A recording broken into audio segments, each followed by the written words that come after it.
Solve the World, Episode 93. Jenna's Story.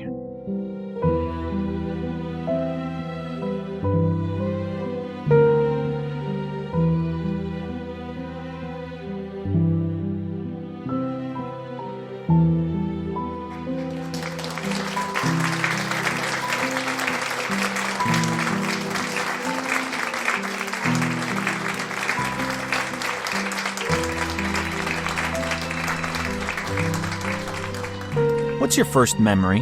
Do you remember? Think long and hard about it. Convince yourself you've got it in your head. Think hard. Okay, got it? Do you? Good. Now, push past it. Remember something older than that memory. If you try, you just might find it. You. Yeah, you. Listening to this voice. You. Think on it. Thing about your life, well, your childhood, your growing up years, is that there's nothing interesting about it. Nothing at all. Except maybe Red Jeb. It's different now, your life, of course. You grow up, you make decisions, interesting things happen. And they happen to you. So, even if they're boring, they're interesting. But it's not just the now that becomes interesting. But the past also starts becoming interesting by looking at it now. Does that make sense? It's because when you look at it now, it's a spectacle. You look at it like looking at monkeys in a zoo. The memory, the feeling, whatever it is that you have in the past, it's there, locked away comfortably behind a glass wall. You can see it, in a way, react to it, but, it's not lived out anymore. You see all the tremendously boring, slow, black moments at once. Now, seeing them all at once, it's like a rainbow. But living it, you can't imagine. Even now, you can't imagine what it's like anymore. You did. You lived through it. That was you. But, it's so different now. You're a lifetime away from it. And you have understanding. Now you have a box of ideas to put your experience into context. You see, you were born in Louisiana. You know this because of the Louisiana stamps that Red Jeb put on his letters. It's funny. He lived right next door. He hand-delivered the mail. He feared the government, hated Big Brother, yet he always put stamps on his envelopes. Funny guy. There is a first memory. To remember it precisely, to envision not a memory of the memory, not the memory of you replaying it, but the real memory of it, it's hard. But it is there, trapped way down. Until recently, you dreamed variations of it every single night. Close your eyes. Go ahead. Do it. What do you see? There's darkness. Darkness, and only darkness. Open them. There, too, is darkness. But you don't know it. You don't see it as darkness. To your mind's eye, it's a vastly different world. There's little light in it. The room you're in is dark, nearly pitch black. But you don't know this. How could you? There's a sliver of light. Comes in just below the door. Light from the other room. There are no windows. There are jackets, though. Dozens of jackets. And you share the carpeted floor with a kaleidoscope of shoes and high heels. It is, obviously, a closet. But in this, your earliest memory, you don't know that yet. Closet is world. Where the light comes from, sometimes it opens and a shadowed figure, a voice, harsh and high-pitched, pitches your plate of food in. Food is usually mac and cheese, but sometimes it's nice, sometimes it's different. Slices of ham and mashed potatoes, salmon. Spared no expense. But the best part, the part you learn to savor as you age in that room, is the sucker. No matter what, with every meal, there's always a lollipop. Your mom loves you. That's why there's always a lolly. You have only a glimmer of a concept of time, what it is, but it must have been days, sometimes, between meals. No matter what, though, whatever hunger pains, whatever boredom, you had hope. Hope beyond hope. Obviously, life in the closet taught you that no matter the bad times, there's something sweet at the end of the long endurance. There's always a lolly at the end of the road. You love suckers.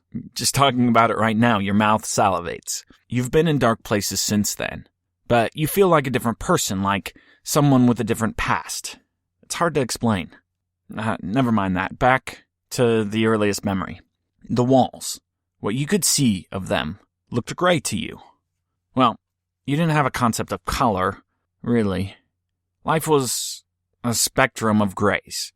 But in a sense, you found great solace in the hue, the temperament of the wall. Not the wall where the door was. The door that held the light and, on the rare occasion, opened. That door was too frightening to look at most of the time. You looked at the opposing wall, the other side of the room. Yeah, the opposing wall. How can you explain this? Gosh, okay. It wasn't a wall to you. It wasn't a wall. It was, reality. The border of reality. Life ended at the gray wall. It was, a wall with a sort of plaster of Paris coat on top of it? You know what I'm talking about? So it was grooved, kind of pockmarked, like the bumps, the ridges on a globe that represents mountains. Kind of felt like that. You'd spend hours following the contours with your hand. The wall was the edge, the end of reality. You never thought to imagine that there was anything past it. That's the difference, right? We see a wall and we think of it as something that holds us in. We naturally associate walls with an in and out. There's space inside and there's space outside. But you didn't think this way. Well, again, in your earliest memories, you didn't think at all. At least, not in the way that you do now. Not in a way that you can even really grasp now. You know you thought, but you don't know how you thought. You were a different person then. You didn't have language, so your thoughts were unconnected. You lived in a little body, and you thought thoughts that language can't describe. But that's neither here nor there. The wall. The earliest memory. Still haven't gotten to it. Okay. One day, that gray edge of your world changed. It's easiest to describe it as you understand it now. Trying to express what it meant to you on that day, it's a task too far beyond your capabilities. So, here's what it was. Mold. The wall was rotting from the inside, and a green blob appeared, piercing through just under the surface. You have to understand. You have to understand. You have to. This wasn't just mold to you. This was monumental, sensational, astronomical, fantastical, beyond the wildest dreams of any of your 4-year-old mind's thoughts. Whatever. Maybe you were 5. You're not sure. You guess at your age. You don't say this much, ever, maybe. But you've been telling yourself you're 17 for years now. Who knows how old you actually are? How could you know? No one told you. You didn't have a concept of time back then, so how are you supposed to know something like that? There is no birthday. It's just another mystery just outside your reach. Another mystery with a worthless answer. The mold signified a breaking of reality. The edge of existence just vacillated. It just moved. It was sick. It's funny. You don't think you're projecting when you say this, but you're pretty sure even then way back then, however old you were, even though you had no concept of mold, what that could be, no concept of rot or whatever, you knew that this was bad. The wall, your fabric for all reality, was sick. It was hurting. It was in a bad way. You knew it when you saw it. Something was wrong. It's your earliest memory because it changed you. You knew from that moment on, life was broken somehow. Things weren't the way they were supposed to be. You started crying, wailing like a baby. Maybe you cried before then, but it doesn't feel like it. You cried a lot in the coming days and weeks. Months, maybe. You don't know. After the mold. The mold brought new thoughts. Slowly, you started to plan in a weird way. One day, you made a dash out the door when the door opened. The light of the outside world was too much. You had no way to understand things like windows, trees, clocks, televisions, chairs, any of it. You got past the shadow creature, but tripped and stayed on the ground, stunned by what you saw, which was mostly just light, unbearable light, brightness. Back then, the light was more blinding than the darkness. You could see less in the light than you could in the dark. The shadow figure grabbed you, threw you back in the closet, hurt you a little, scraped you up. That time, she left you alone in there for a long time. You went God knows how long without food or water. You remember licking the walls. It's funny, all it would have taken back then to escape would be just to turn the doorknob and pull the door open. But no one had ever shown you how to open a door. And the door represented scary things. You hid from the door sometimes. Mostly you sat and cried. Solitude is bad. They say it makes you go mad.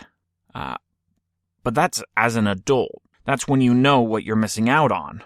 What did you know? Only that the light was frightening. When there was more light, when the door opened, yes, there was usually food. That was good. But now there was also the fear of the unknown beyond, and the fear that the shadow figure, Mother, would hurt you. You were starving. Your belly swelled up. Your tongue stuck to the roof of your mouth. You think, you're not sure. The memory is a little fuzzy. A little too fuzzy. But you think you ate some shoes. You think. Eventually, the door opened again. Food came, and of course, the blissful sucker. But that time, too, something else came. The shadow figure, Mother, plugged in a square little black and white television and turned it on. Shut the door and left me with this crazy thing. The madness. What madness? You can't imagine. You cannot imagine what that was like. The madness. You cried. You wailed. You pounded at the door. Suddenly the door was less scary than this thing. You feared it. You hid behind all the jackets for who knows how long, scared of this light-emitting thing. And the tones, the frequencies, hurt your ears constantly. But over time, you figured it out. And you began to watch. You watched every moment of every show that came on PBS. You grew to learn. This was your birth, your real birth into society and the way life works for humans. You started to learn language. You saw humans, and maybe most importantly, for the first time really, you saw yourself.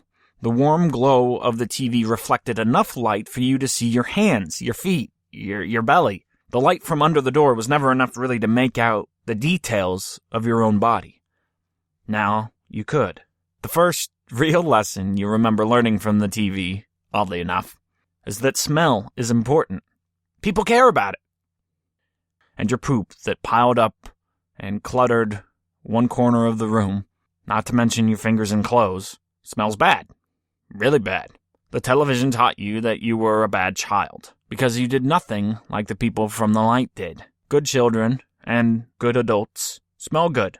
You don't. Also, it should be noted, you learned what a television was when you saw people watching TV on your TV. That was a very strange moment. Before then, it was this weird orb. A teleporter spotlight thing. You made 1,000 assumptions about what it was that proved to be wrong. You thought the people in the light box saw you. You thought you were the people in the light. Then, somehow, you convinced yourself that you were controlling the people in the light box. That they were somehow a manifestation of your will or something?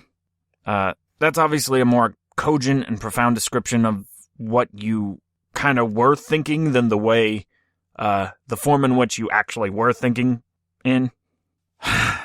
You don't need to hear a boring lesson about how the person standing in front of you came from being a hopeless animal child to being a relatively successfully functioning adult. The boring details are boring.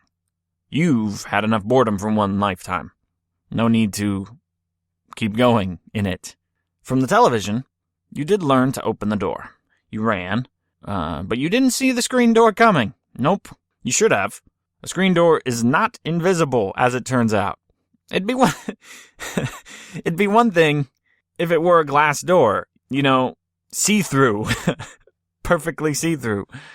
It wasn't.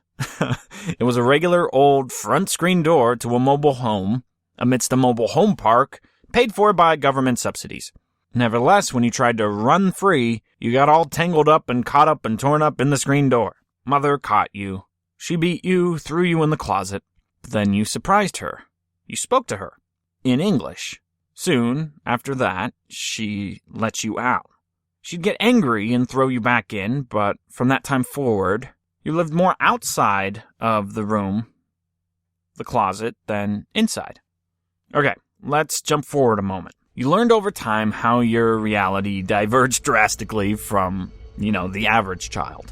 Your mother suffered from a form of schizophrenia. She, along with hundreds of others, had committed crimes, served time in federal jail, and then, rather than be released, she was allowed a certain level of freedom. She was given a job, ironically, working at the state penitentiary, a home, free food, and a small stipend to live on. All this was provided for her. In return, a federal worker was assigned to her home to come by and check in, make a sweep of the house, etc., etc., every other day. Everyone that lived in this mobile home community was in the same boat. They all lived by the same rules. They were all the disturbed people of the state of Louisiana. Folks that the modern era said couldn't be put in chains because that would be wicked, but they were too unsafe to let loose completely free, no strings attached, in the world. So this was some sort of weird happy medium. Recep Heller, again, our neighbor, was one of these midway committed ones. He was convinced in just about every conspiracy there ever was. But always, it came back to the communists. They were the devils haunting every store, sneaking around every thought. There was a time, you don't know, maybe 2 or 3 months, wherein Recep confessed to you that he was afraid he was himself being invaded by communists in his mind. For Recep, the commies were so strong that they could invade you from within. So he was at war with himself. You saw some of the stab wounds from that physical battle. But for whatever reason, you guess because he knew you had never been outside the mobile home, he trusted you. More than himself.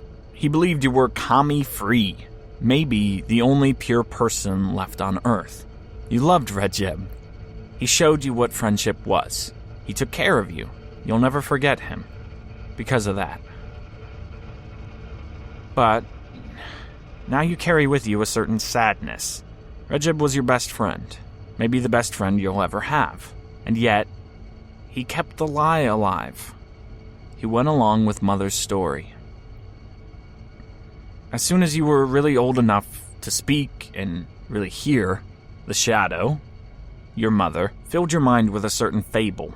She told you that the air outside was poisoned, and that she alone, along with a lucky few, had some sort of immunity to a gas floating in the sky. A plague of sorts. Ironic. To be honest, it was hard for you to accept the plague as reality when it hit, because you spent most of your teenage years trying to deprogram yourself from your mother's deception. She said that you would die within minutes of walking outside. The story is laughable. You know that now. But how could you know then? She also convinced you that everything on the TV was years and years old. She said that the television stories ran in 10-year cycles. Every 10 years, the television loops would end, and it would bounce back and start a new 10-year cycle of old stories and old, quote, breaking news. A decade long. Rinse and repeat. The world was on a 10-year repeating cycle. Every 10 years. But when you are only 10 years old, how can you deny this? What tools do you have in your mind to say, no, that's not true? You don't have those tools, so you kind of accept it. One day, Mother left. She never returned. The way the government program worked, a big box of frozen and airtight foods were dropped off at your front door every Monday. So there was always going to be food. And you see, Mother was using her stipend from the government to pay off the lady that was supposed to check the building every other day, the government worker or whatever.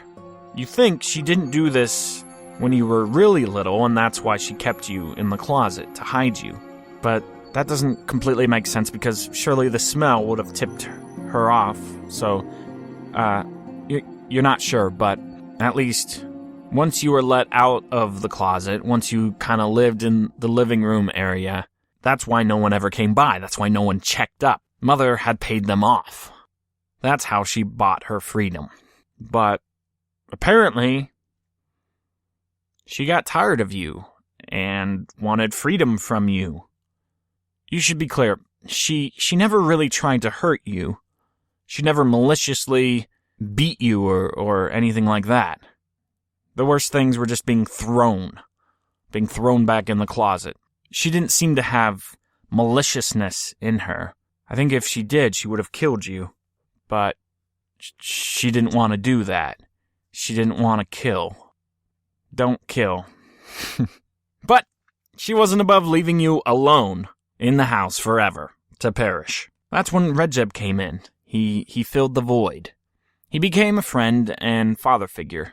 At first, he just dropped by letters. Once you learned to write, you wrote back. He would send back the letters in the early years with a red pen, noting all the grammar and spelling errors that you made. You would write him, and every time you would write him asking him to come on over to play. Eventually, you coaxed him to do that, to come and visit. Leaving that world was a slow progression. You were traumatized by the outside world, not just of the supposed poisonous gas in the sky, but of life entire.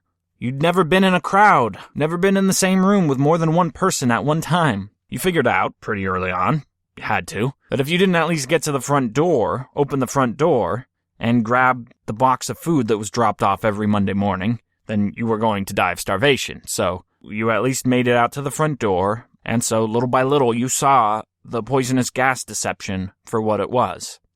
Even though Rejeb continued to say that it wasn't a lie. You never knew, you still don't, who your father was. For a while, you thought it had to be Rejeb. It's amusing. When he came over, you mostly watched TV together. He taught you that it was more valuable to watch documentaries than to watch stupid movies and kids shows. But monkey see, monkey do.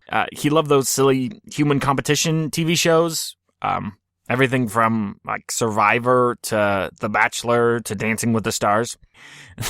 He was a funny guy. We watched him together, and he would always get really strong opinions about who should be kicked off the island, and then get really mad. You're pretty sure he's dead now. He was dying when you left. At least, of course, that's what he said. Maybe that was his way of pushing you out, without saying as much. You did all your important communication with him via mail, even after he came over every day. In the last 2 years before leaving, you'd go as far into the world as to walk to his mailbox to drop off the mail. You would just slip it in his mailbox and walk right back home. Once you asked him, straight up, you asked him if he was your father. It'd be gross if true. He was old, pretty darn good and old. And your mother, as best as you can remember, and from Rejeb's descriptions, was young. So that'd kind of make a gross combination.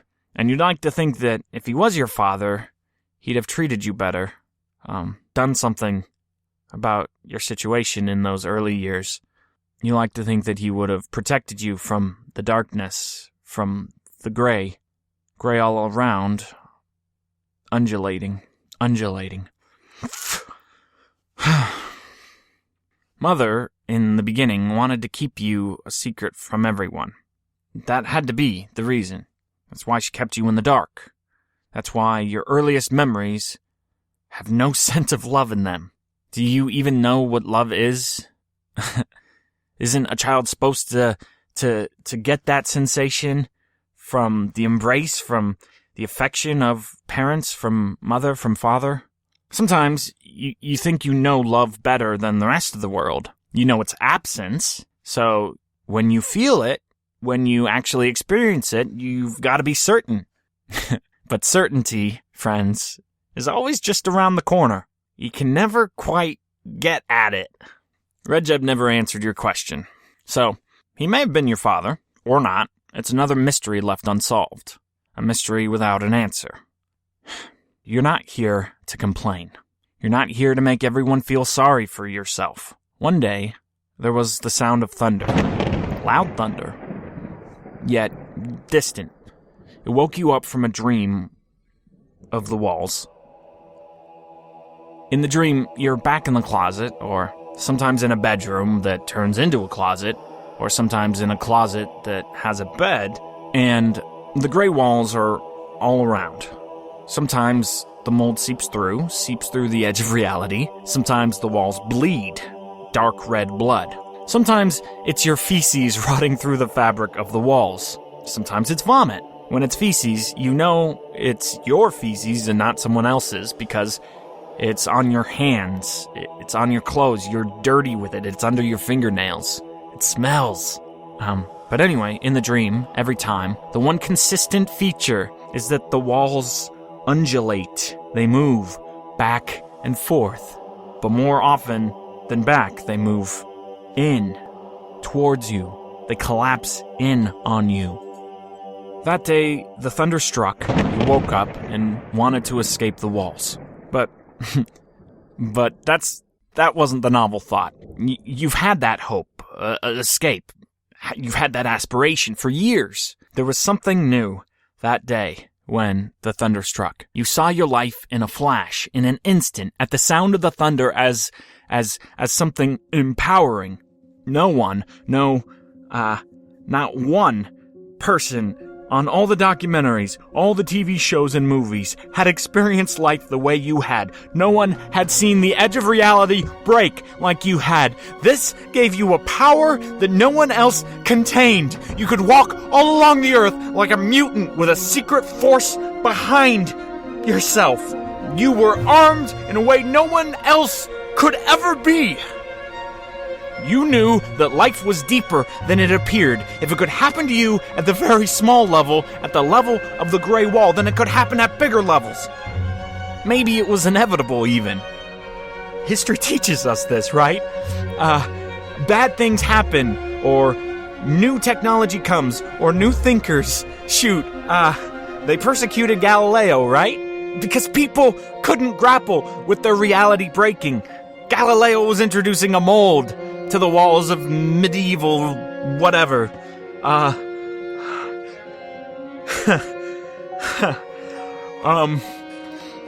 So you walked out past that screen door. For the first time, you got past old Red Jeb's mailbox. You tried as best you could to take with you the one thing. The one thing. Which is simple. Reality is deep. Everything else, the gray, the screen door, Shadow Mother, years and years of documentaries, and Red Jebian diatribes about the evil Soviet comrades. Push it all out. Start from scratch. Assume nothing. But reality is deep. Besides that, act both to the outside world and internally. Say it to yourself until you believe it, that you are a blank space, and that you must learn what the world is all about from the world itself. Don't trust anything from the lies of your past. Start over. Start over. Start over.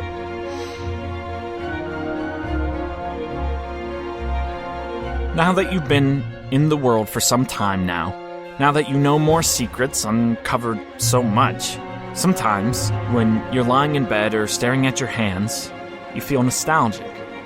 Nostalgic for Redjeb coming over, filling your mind with all these paranoia-laden fairy tales. Nostalgic for how small your world was. But most of all, nostalgic for the mold in the gray, the very first time. There have been more episodes, more moments, memories that, had you never experienced the mold, would have cemented themselves as tremendous new adventures, new extraordinary bits of reality deepening. But since you've already experienced the world literally shatter at such a young age, whatever comes next will never be as awe-inspiring as the first mold.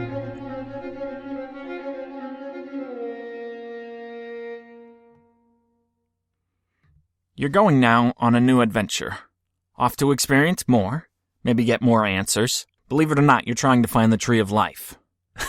Find out what began the flow of time before mankind.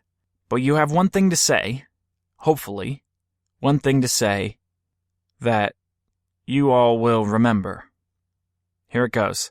The person you see standing in front of you, telling you this story, has already had her world break once. Break in half, break entire. That experience has equipped her, armed her, made her able to deal with the extraordinary uncertainty of life in this big old world.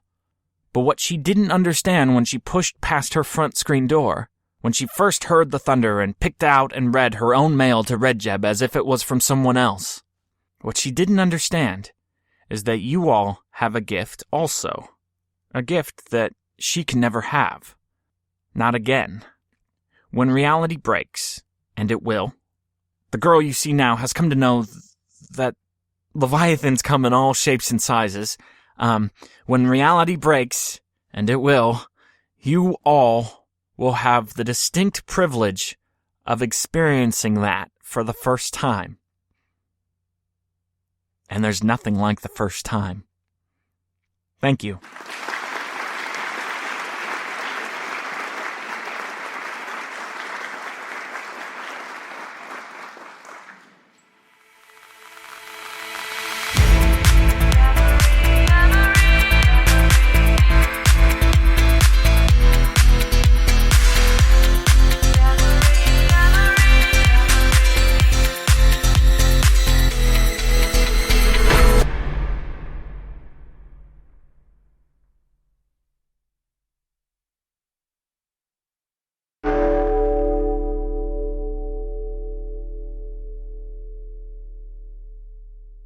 Hey, Solve the World fans, Dante Stack here. This week, we got to celebrate our 3,000th like on our Facebook page. That's super cool.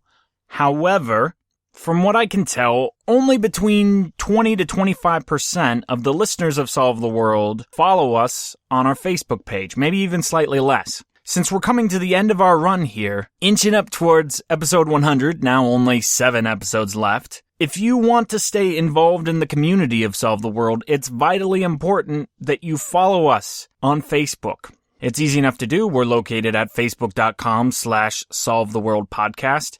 And I try to post every single day on the Facebook page, and I throw in a lot of graphics, just kind of off-the-cuff comments. You'll see a lot of fan art that we're posting pretty much weekly now. And also, like this week, one fan created a Discord server. Now, I wasn't sure what a Discord server was, but he made this specifically for Solve the World, and essentially, from what I understand, it's a chat room just for Solve the World fans. So that's a great place to mingle and talk and converse with other fans. Talk about the show behind my back, that's fine. So yeah, I intend to keep posting on there and keep everyone informed on what my next move is after we do episode 100. So if you want to stay involved at all, Facebook is probably the number one place to do that. Once again, that's facebook.com/solvetheworldpodcast. Follow us. Let's get up to 4,000 followers. Why not, huh? Also, tip jar, guys. Tip jar. Tip jar while you still can. Like always, all the music and sound effects used in this episode and every other episode of Solve the World are appropriately attributed and found on our show notes page at dantestack.com. Thanks. See ya.